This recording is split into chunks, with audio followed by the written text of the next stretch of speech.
Hello सबैजनालाई नमस्कार। म चाहिँ फेरि पनि हाम्रो खेतबारीमा आइसकेको छु। तपाईहरुलाई मैले पहिला देखाएको थिएँ हाम्रो चाहिँ मुलाहरू कुहिएर चाहिँ एकदम काम नलाग्ने अवस्थामा थियो। अहिले त्यो चाहिँ मुला सुधार भएर चाहिँ अलि केही फरक भएको छ। तपाईहरुलाई म यो देखाउने छु है त। ल हेर्नुहोस् अब मैले तपाईहरुलाई पहिला देखाएको चाहिँ हाम्रो बारीको मुलाहरू यही नै हो। अहिले चाहिँ फुलेर ढकमक्कै भएको छ है, अझै फुल्न बाँकी नै छ। यो चाहिँ हाम्रो पहिले चाहिँ यसको हाम्रो मुलाको तल जरोमा भन्छ नि, जरोमा चाहिँ कुहिएर धेरै समस्या आएको थियो। पछि चाहिँ अलि सुधार भयो, औषधिहरू दिएपछि सुधार भयो।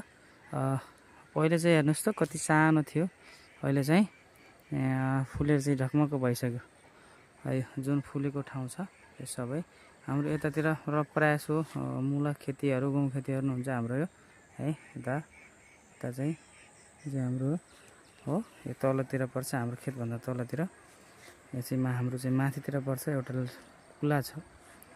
अनि अब यो चाहिँ हाम्रो खेतबारी जुन मुलाहरू छ खेतबारीमा, यो मुलाहरू चाहिँ अहिले फुल्यो।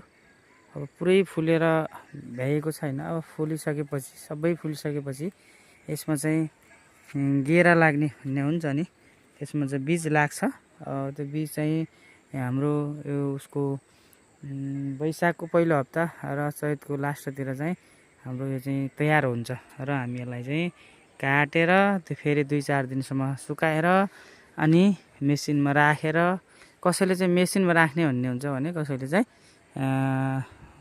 गोरुलाई चाहिँ घुमाएर गोरुले मिर्ने भन्ने चाहिँ हुन्छ। र हामी फेरि यो बिउ बनाएर चाहिँ बिक्री गर्ने चाहिँ हाम्रो यो मुला खेती हो है त। यस्तै छ हाम्रो गाउँघरमा।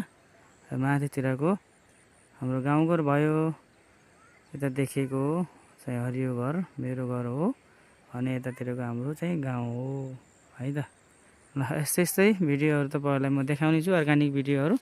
तपाईहरुले मेरो @होमलाल शर्मा 2051 भन्ने चाहिँ युट्युब च्यानल छ, त्यसमा गएर लाइक कमेन्ट हैन, शेयर सब्सक्राइब गरेर सहयोग गरिदिनु होला भन्ने पूर्ण आशा राखेको छु है त।